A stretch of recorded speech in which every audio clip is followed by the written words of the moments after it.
Olá a todos, bem-vindos a mais uma edição do Auto Aftermarket News TV. O meu nome é Ana Duarte. Viemos ao encontro regional ANECRA em Aveiro e reunimos algumas informações sobre o pós-venda automóvel. Fique para ver!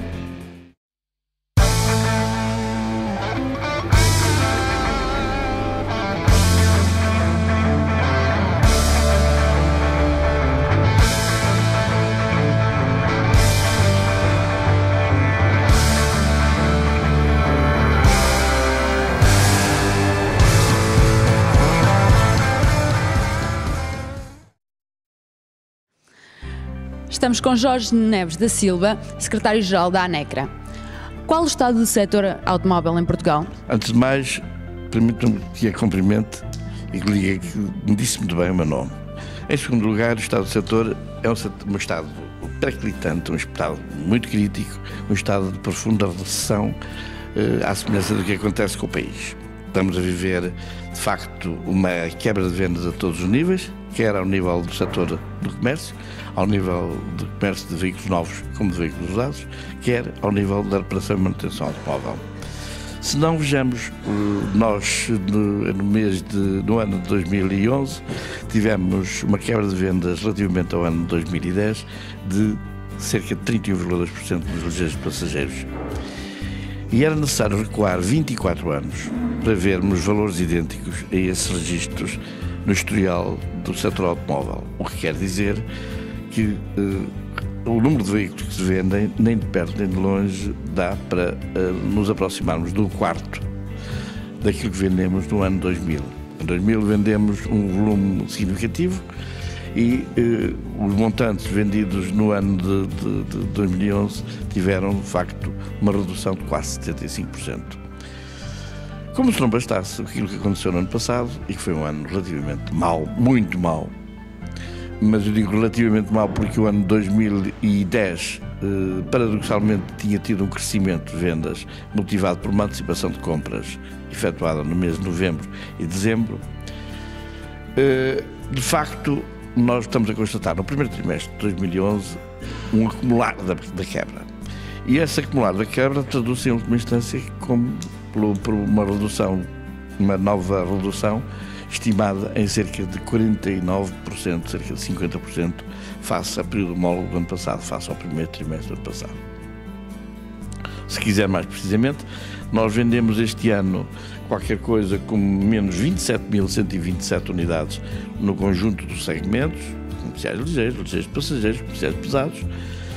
Ou seja, enquanto em 2011, no primeiro trimestre, nós tínhamos vendido 55.339, neste trimestre vendemos 28.215. Portanto, há 24 anos que não tínhamos valores tão baixos quanto temos atualmente, no caso dos ligeiros passageiros. Há 25 anos que não tínhamos valores tão baixos no tocante a comerciais e há 27 anos que não tínhamos valores tão baixos no tocante a comerciais pesados. O dramático da situação é que, apesar de termos valores excepcionalmente baixos, dos mais baixos de sempre, desde que o mercado está liberalizado, o mais aborrecido, o mais desagradável, o mais grave é que estas estatísticas ou estes registros têm a ver com uma carga enorme de matrículas emitidas no último dia do mês de março. Porquê? Provavelmente para justificar perante as casas-mãe, por parte das fábricas, dos fabricantes ou dos representantes dos fabricantes, para justificarem volumes de vendas.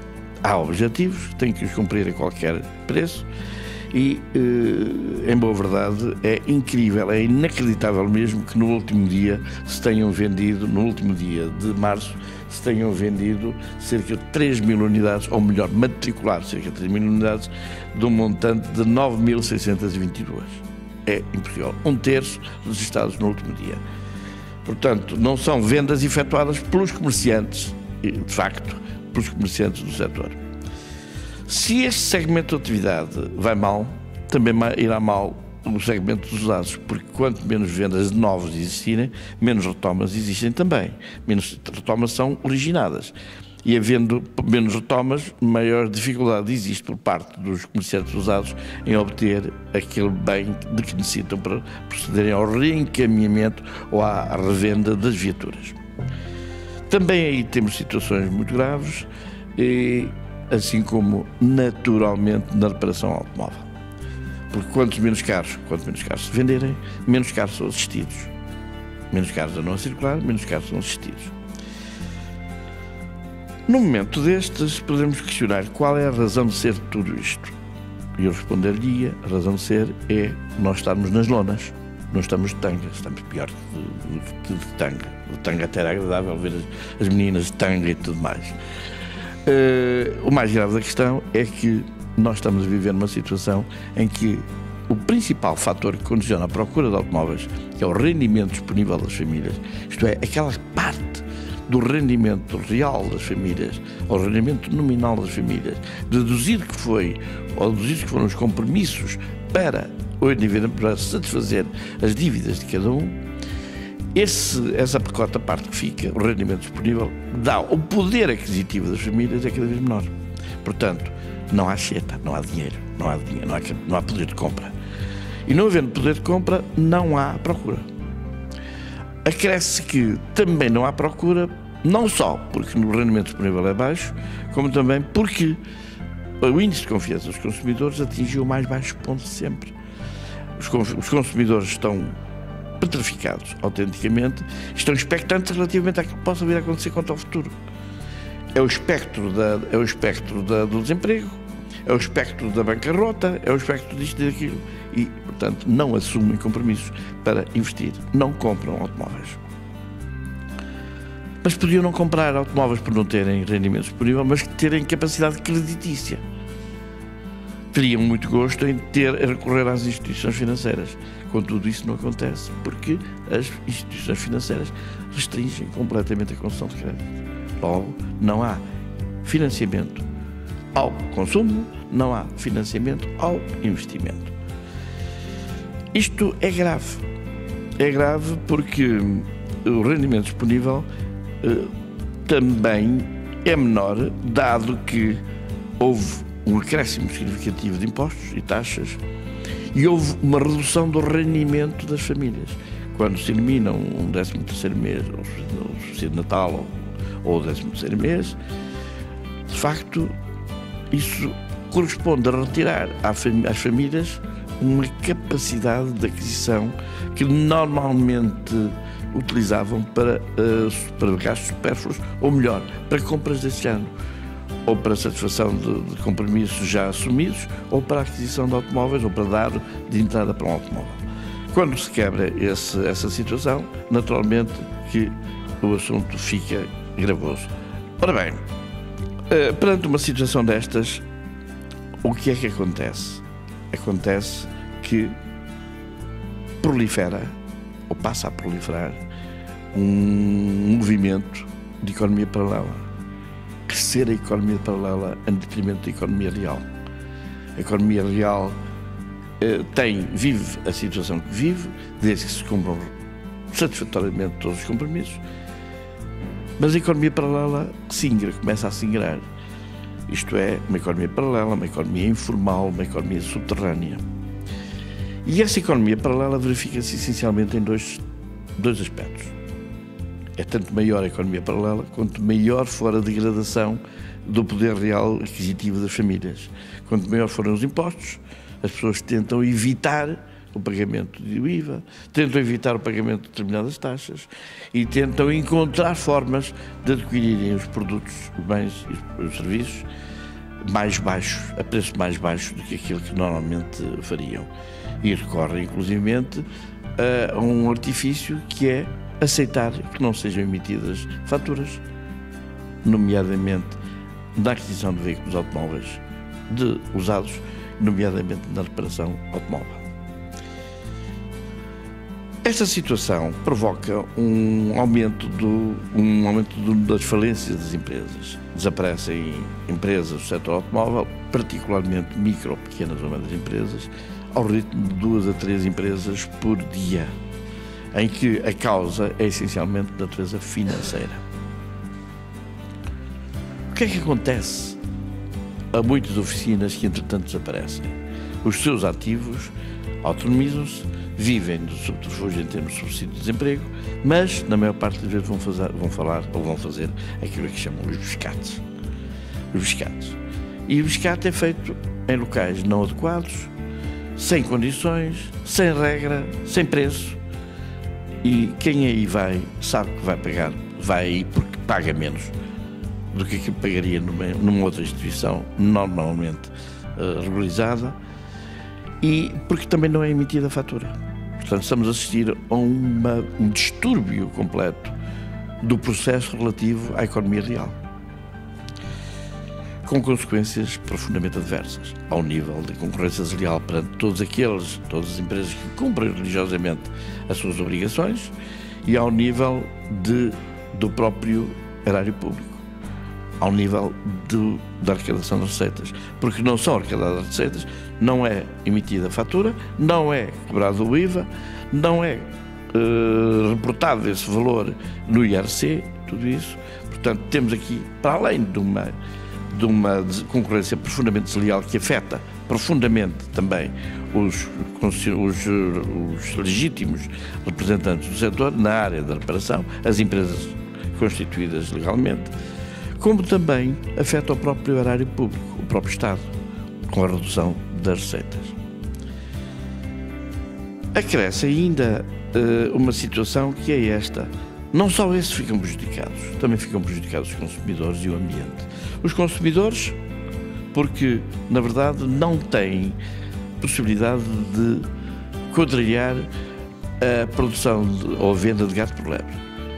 São reparações que não são garantidas, são reparações acerca das quais não pode haver reclamação, são reparações que na maior parte das vezes são feitas sem o mínimo de cuidado, e o ambiente também se queixa, porque normalmente não há condições que não a de lançar para o esgoto os depósitos, os lixos dos óleos, etc, etc.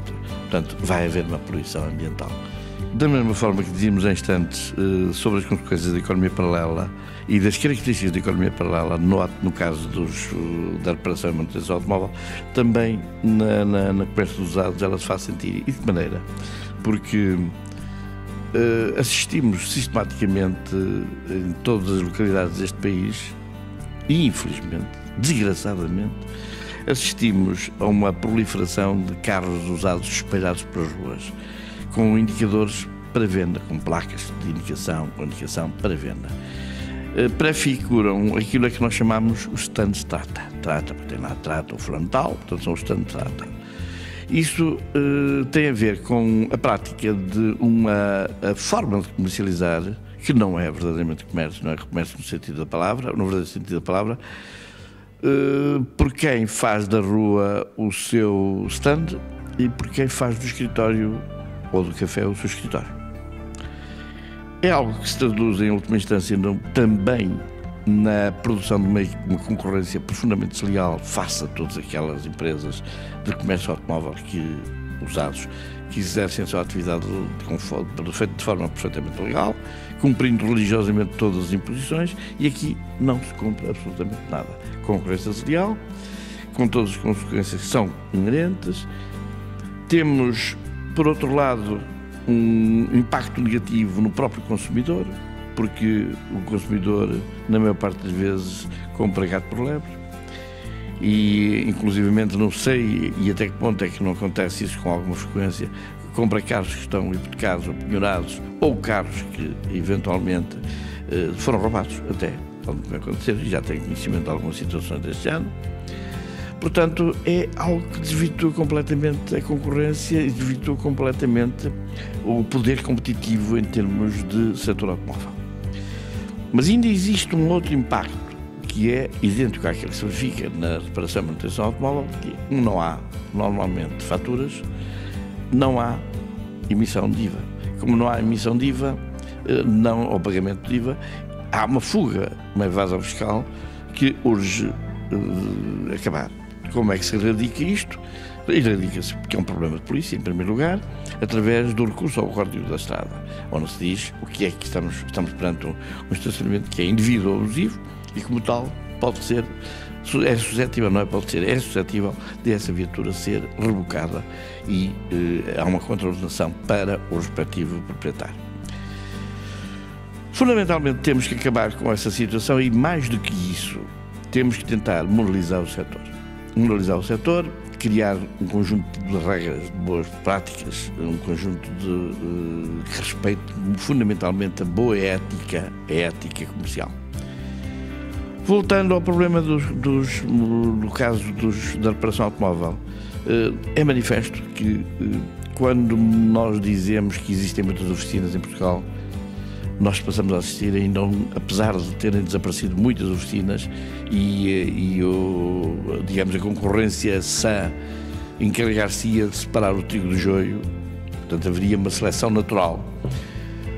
O que é facto é que essa redução está a ser contrariada pelo crescimento dessa economia paralela, desses pescateiros. O futuro, não sei o que irá acontecer. Nós não queremos matar essa gente, não queremos impedir que essa gente desenvolva a sua atividade, mas queremos que eles progridam, evoluam e assumam compromissos de licenciamento e, portanto, adotem regras, as mesmas regras que são adotadas pelos seus concorrentes, melhor, pelas empresas competidoras. É evidente que a situação da reparação não está boa, porque da mesma forma que é difícil comprar automóveis num período de conjuntura recessiva, profundamente recessiva, em que a austeridade provoca uma quebra do rendimento disponível, portanto, se não há dinheiro, não há poder aquisitivo para comprar um automóvel novo, também, na maior parte das vezes, não há poder aquisitivo para mandar reparar a viatura. E só em casos extremos, muito próximos das datas das inspeções, é que as pessoas se lembram de ir a correr à oficina para que reparem, no mínimo, aquilo que é suscetível de ser objeto de análise das inspeções. Também não deixa de ser verdade que o recurso às oficinas, em termos de manutenção, hoje é cada vez menos frequente, não só por aquilo que está a acontecer económica e financeiramente em qualquer espaço económico, em qualquer espaço geopolítico, quer seja em Portugal, quer seja em outro país, mas também porque a evolução técnica e tecnológica das viaturas é de molde a fazer com que exista um maior espaçamento, nomeadamente nas revisões. Os óleos, enquanto que há 15 anos tinham que ser substituídos de 5 em 5 mil quilómetros, hoje já há veículos automóveis que substituem ou permitem a substituição dos seus óleos de 50 em 50 mil quilómetros ou até 100 mil em 100 mil quilómetros. Logo, vão menos vezes às oficinas. Basicamente, era isto que eu queria transmitir. O futuro, eu acredito que seja possível evoluir no sentido favorável, porque é precisamente nesta época de crise que nós, ou nesta época de estado recessivo, profundamente recessivo, de forte desânimo, que por vezes surgem as melhores oportunidades. E urge aproveitar essas oportunidades, porque existem de facto as oportunidades. E, portanto, nós podemos dizer, tal e qual como isso constitui o leitmotiv dos nossos encontros, é possível ter sucesso no setor automóvel, mesmo em tempo de crise. Vamos tentar atravessar este deserto, fazer com que, através de contenção orçamental muito forte, um controle rigoroso das despesas, uma limitação dos encargos e um respeito escrupuloso por tudo que o ambiente determina e tudo que a legislação fiscal impõe e em termos sociais também impõe, vamos tentar fazer com que desta situação de risco que se corre hoje, nós passamos para uma situação menos arriscada e mais bem-sucedida. Esse é o nosso desejo.